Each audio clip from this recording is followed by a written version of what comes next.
West Indies Cricket, Caribbean Cricket Podcast.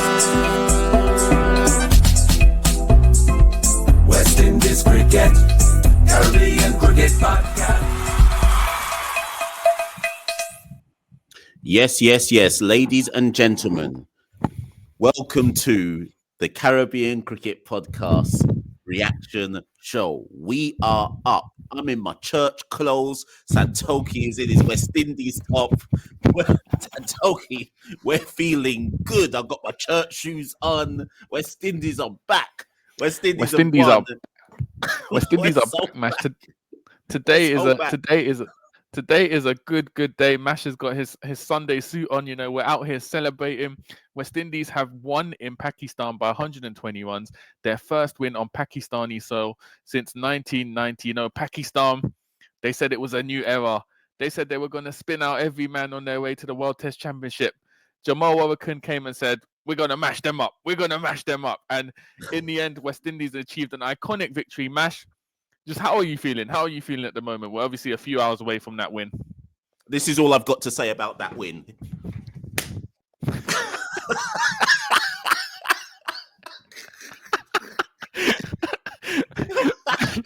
Mash out here risking a hamstring injury, you know, for the content. Listen, Santokie, first, listen. People sometimes come for us and say, "Oh, you two, laugh too much, you make a mockery of things, etc." And that sometimes you're overly negative. But the one thing that people can never accuse us of is not rallying. And in whatever the situation, no matter what is or isn't going on with this team, we will always rally, no matter what. And you said last night when we did the review of day 2 that you put this up there. If we went on to do it, you would put it up there with the Australia win. Yeah. And in fairness, I saw a tweet you put out this morning. I forgot when we beat Bangladesh and we swept them. That was in January as well. Now, obviously, lots of people are going to get in the comments below and go, no, Santokie's overreacting. It's nowhere near the Australia win. But to beat Pakistan, let's just actually put the figures out, Santokie. To beat, after getting whooped in the first test, right, and spun down, to then come back in the second, having been and let's be honest, I'll admit for myself, I don't know how many people are willing to admit it, but I'll admit, having been written off and expected to not even compete on these type of tracks, to beat Pakistan by 120 runs, 120, you know, in Pakistan's own conditions, and beat them at their own game, and show up with the bat when the batting is the weakest suit that West Indies have. I don't care what anyone says, it's an iconic victory. Yeah, I put it as a 10 out of 10 up there with the Gabba. As you said, it was tough conditions. If you look at the first day, what were we, 37 for 8 at one point? To come back from that, I don't know how often the sides come back from losing 8 wickets so early on to win a match. And by 120 runs on a pitch where it was hard to score runs, this is a significant victory. In the context of West Indies history, it's only the 5th time we've won a test on Pakistani soil. So obviously people will say, Gabba, you know, Australia, the World Test Championships. But in the context of us going to Pakistan and using our spinners, this is the most wickets spinners have taken in 55 years, I read earlier. So for us to utilize our spin, which isn't our strongest suit, to go to Pakistan and achieve only our 5th victory in history in our 100 years of Test cricket, the 5th time we've gone to Pakistan and got a win there. It's an iconic victory match. It has to be done. And as you said, in the first test, we took such a battering, and how we started this first innings, all signs were pointing to us getting whooped in 2 days. So for us to come back suddenly and get a substantial victory over Pakistan, and let's not forget, people will say, oh, Pakistan at home, you know, they've lost tests to Australia, they've lost to England previously. This was a new era for Pakistani cricket. They won their last 2 on the bounce against England. They won the first test comfortably. They said, this is how we're going to change our philosophy. We're going to go back to being spin kings. We're going to take out any team that comes here. It's going to spin them out. Uncle No Man and Sajid, they're just going to spin everyone out. This is what they're going to do. And the fact they were focusing about the World Test Championship in 2027 meant they just assumed they were going to get a 2-0 against us. So for West Indies to come out and end this Pakistani new era, 3 tests into their regime, because I'm wondering what Pakistan are going to do, because if they've lost to down bad West Indies, surely they can't continue with this spin era. Their streak is over. We ended the streak. Wait, you say we ended their spin era already? Uncle No Man, he might not play a test again, We just ended So, no, Sajid and No Man's career, cuts. but you know what, Mash? Let's start with there's obviously only one person we can start with. Player of the match, player of the series, Jamal Warricombe. He's someone who has worked hard on the domestic scene. He's been in and out of the West Indies side. He had a gap in between the COVID pandemic, came back last year against India, had another year gap before he played tests, took a load of wickets against South Africa last summer at home. Didn't play against Bangladesh and has come back now. For him to take 19 wickets in this match, is it in the series? Isn't 90 wickets in the series? Yeah, 19 wickets, 90 wickets in the series. Basically, almost half of the wickets gone to Jamal Warricombe. It's a credit to him. He's shown his quality, his credentials, and you'd imagine or you'd hope that this will see him go forward and play more regularly for West Indies, because I think the thing we've talked about it on previous episodes, we seem to chop and change our spinners. It's been Warricombe, Cornwall, Pamor, Moti. So for Warricombe to do what he did in Pakistan, hopefully, I assume he's cemented his place in the eyes of the selectors, and Darren Sammy will be watching as well as the number one spinner. So hopefully he gets a consistent run. But just focusing on this test series, what a performance from Jamal Warricombe. Yeah, most definitely. And I think Jamal Warricombe should be the template to all domestic cricketers to say, and I mean this in the best sense, to say, yeah, I'm not a star name. When you list like the top 30 West Indies cricketers in terms of marketing and brand and value, no one's saying Jamal Warricombe's name. Jamal Warricombe is a steady pro who knows his game and maximizes, he accentuates his positives whilst trying his best to hide his negatives, right? And he's maximized his career. He should probably have played more test matches than this, but then he may well say, you know what, Machel and Santokie, I hadn't honed my craft earlier on in my career. This is a man who clearly is comfortable in his own skin and is comfortable in his game right now. And I think it's just like I say, I think it's a template for the rest of the domestic pros in the Caribbean to say, if I work hard at my craft, if I maximize my skill set, and if I'm dedicated to being the best that I can be, anything's possible. No one would have said at the start of 2023, much less at the end of 2024, Jamal Warricombe is West Indies' number one spinner. Right now, it's not in debate. And that's not to denigrate Gudakesh Motie. Motie had a good series. He came back well in the second test, obviously with the bat as well. So that's not to denigrate Gudakesh Motie at all. Or Kevin Sinclair, who chipped in with some of his off spin in the second test. But Jamal Warricombe, through sheer hard work, has pushed himself to the front. And arguably, Santokie, he's made a case to say, play me in every test match. Yeah. How they work that out, I don't know, but he's made a case for it. Yeah, 100%. And we saw the turn that he extracted on these pitches in Multan. The Pakistan, in that second innings, the Pakistani batters were essentially scared of Warricombe. What he was, he's unpredictable with his deliveries, and he was confident. You could see that confidence. And I agree, Mash. I think, especially in the context of us going to India in October, surely Warricombe's got to have a run in the home series to kind of get that game practice, continue that confidence, and then go to India as well and see what he can do. So it was a great series for Warricombe, and as you said, he cemented himself as the number one spinner. It's handy support in the acts as well from Moti. Moti took 5 wickets in this innings, and Kevin Sinclair. He started us off, with the early wicket. He built that momentum. He got 3 wickets in the innings. So overall, Mash, as I said, if you looked at it on paper, Warricombe, Moti, and Kevin Sinclair, it's not a world class on paper spin attack. So for us to dismantle Pakistan as we did in this test speaks to why it's such a great victory for us. And it's interesting as well. You talked about our January wins. January 2021 Bangladesh, last year January Gabbar, January here.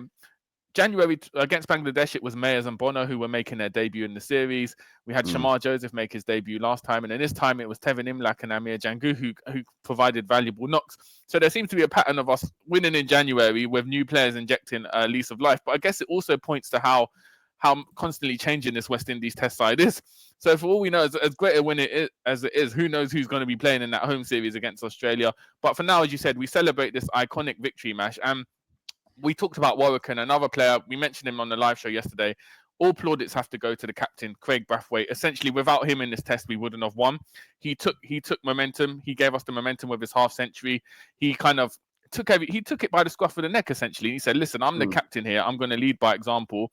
You man see what I can do, and you man follow it up. You could see he inspired Amir Jangu to play attacking as well. So all credit goes to Craig Brathwaite. And as you rightly pointed out, it's another feather in his cap, another brilliant away win under his captaincy. So if this is the farewell for Brathwaite's captaincy, he's finished on a high. Yeah, I've seen a lot of social media tweets this morning saying Brathwaite's a better captain. He's achieved more than a whole host of other players who played in the 21st century. I just want to caveat those tweets, though, and those social media messages doing the rounds. People have to remember that we have a bowling attack, and that makes a difference, right? If you have a bowling attack that can take 20 wickets, you're in the game. Now, obviously, there's obvious things that West Indies need to improve. Anybody with eyes can see that the batting has to improve if you actually want to be competitive going forward. But we do now have a bowling. We have a bowling attack where we now expect when we play teams to take 20 wickets. Doesn't mean we're going to win, but we expect to be able to take 20 wickets, which you couldn't say necessarily 3, 4, 5, 6, 7, 8 years ago, or whatever it might have been. To be fair, but that's not to take away from the point you're making about Craig. He's got 2 test wins away in Bangladesh, a test win away in Australia, a test win away in Pakistan, and obviously not all of that stuff has been done in recent years. Well, I'll just give some figures though, Santokie. And thing is, you decide if I think this is constructive to mention it, and we can dive deeper into it when we do a live show. But I'll just pull in the stats. As you were talking, I just pulled the stats. Our top 2 run scorers in this series were Gudakesh Multan and Jamel Warrican, right? Multi scored 92 runs at an average of 23, and Warrican scored 85 runs at an average of 43. Our top 2 wicket takers were Gudakesh Multan and Jamel Warrican. Warrican took 19 wickets at 9, and Multi took 7 wickets at 26, right? And that's fantastic and brilliant. Well done from Jamel. Well done by Gudakesh. Obviously, Roach chipped in with the bat, 25 in the first innings. Seals chipped in with the bat in the first test. Seals got some wickets in the first test. Kevin Sinclair picked up some wickets in this second innings today. But it's just a caveat that everyone just needs to understand. And it's not me trying to... I think we have to raise it. It is not sustainable to go into test matches expecting your numbers 9, 10, and 11 to save you with bat and ball. And if we do actually look at this test series, they did it twice. And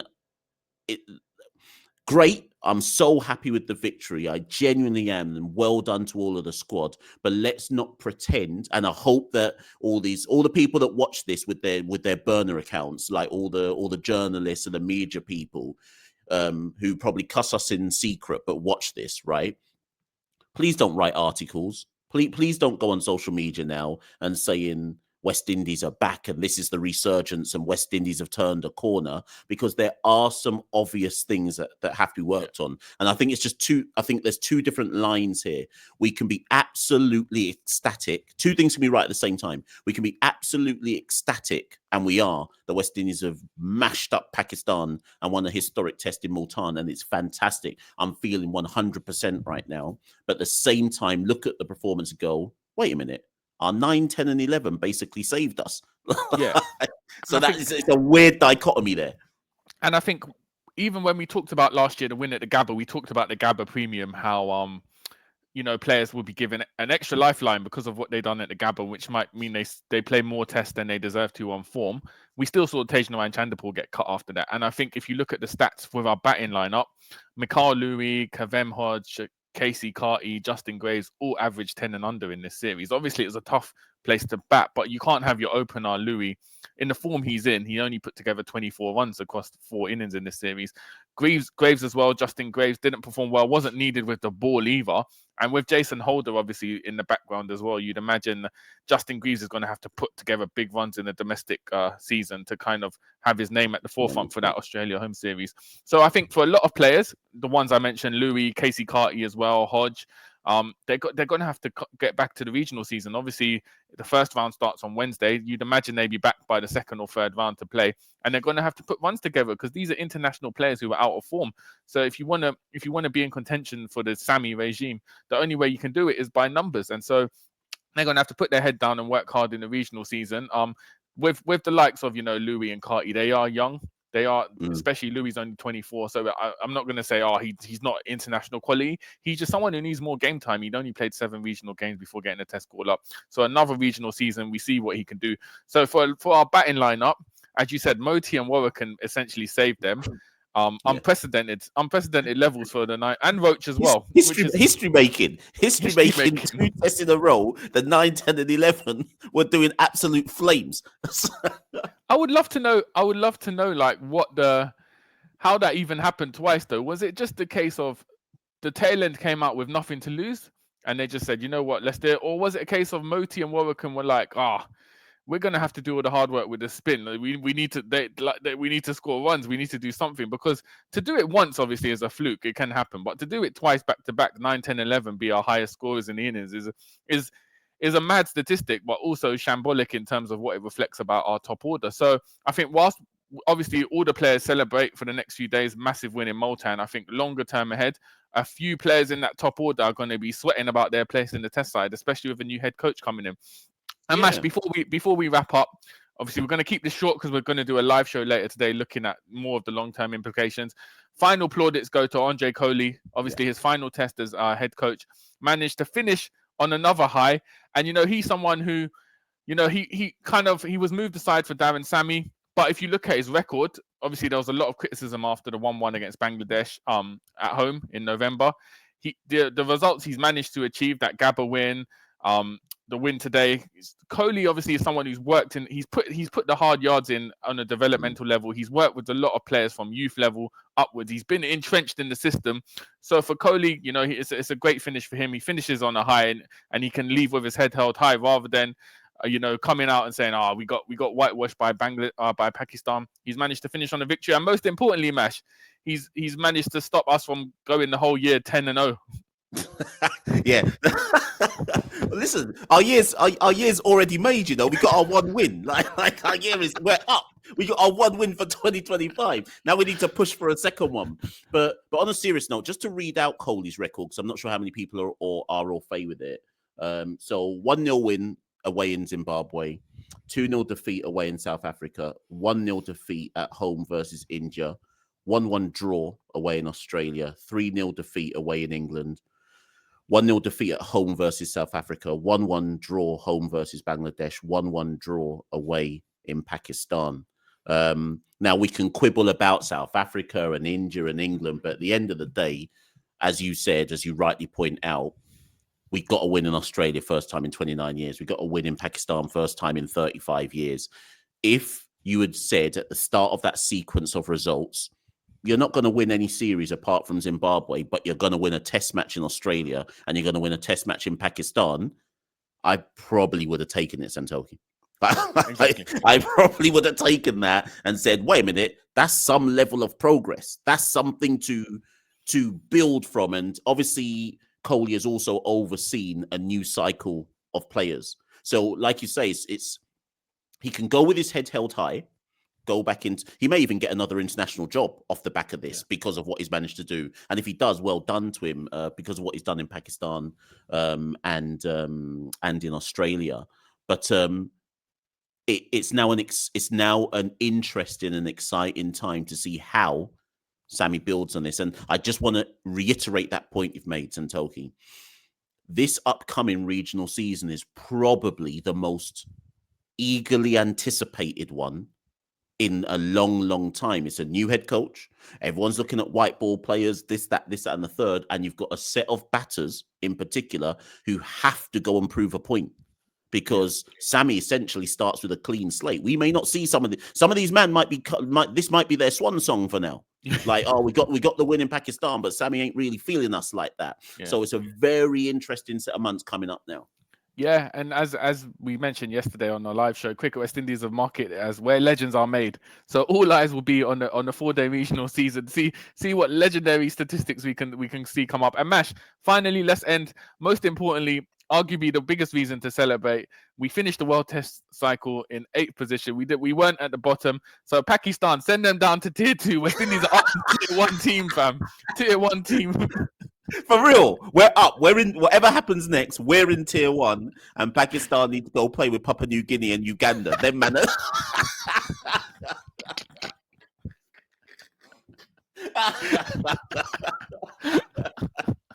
Listen, people, we're out. This is only going to be a little quick one. We'll be back later today for a live show to suit the Caribbean audience. So look out for the information on the socials. Join us live later. Yesterday, there was about 470 people in the live concurrently. So join us for the big celebration. Bring your juice and join us later tonight. We'll be back. I'll be Machel St. Patrick Hewitt. Santokie has been Santokie, and we'll be back very, very soon. Catch us tonight. Like, share, subscribe, become a patron, all of that. West Indies Cricket, Caribbean Cricket Podcast.